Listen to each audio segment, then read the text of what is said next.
Mabuhay mga kabayan! Today, MC tayo sa ika-127 taon ng pagdiriwang ng Araw Kalayaan ng Pilipinas. At dito kami sa Ling Shopping City, Sweden, nagdiriwang din. Featuring this modern style of Filipiniana ng aking friend, si Yani. Ayan o, ganda ng suot niya. Oh, look! Bongga ang celebration dahil may lechon. Ang laki ng lechon, oh. Bongga ang taga-chop si Father. Dumako tayo dito sa kabila. Ang dami nagdala na food. Wow, may KFC pa, oh. At ang daming pagkaing Pinoy. At marami ding dumayong mga kababayan natin galing sa mga malalayong municipalities and cities in Sweden. Sari-saring pagkaing Pinoy at iba't ibang klase ng pansit. Sa dessert section may pulveron. Ito naman ang dala kong ulam, longganisa at saka grilled chicken fillet ni Daddy Chef. May dessert na ube halaya, meron din akong dalang puto gold deluxe at finally ang ating pan de coco especial. Maglibot-libot tayo dito.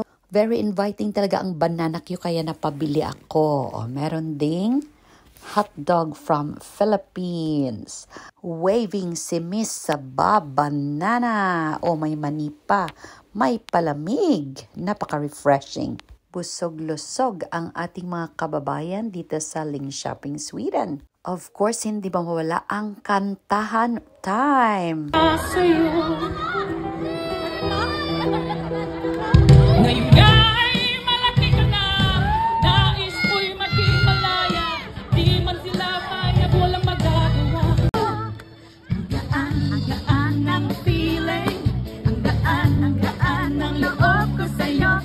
And of course, sayawan portion. At eto pa, palaro, this time, sack race. Go, go, ole! Ole, go, go! Okay! Ay! At meron pang hula hula hoop. Ito ang ating champion. Panoorin natin si ate.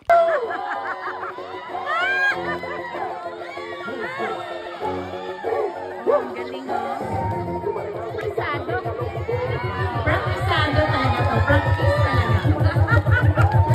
More.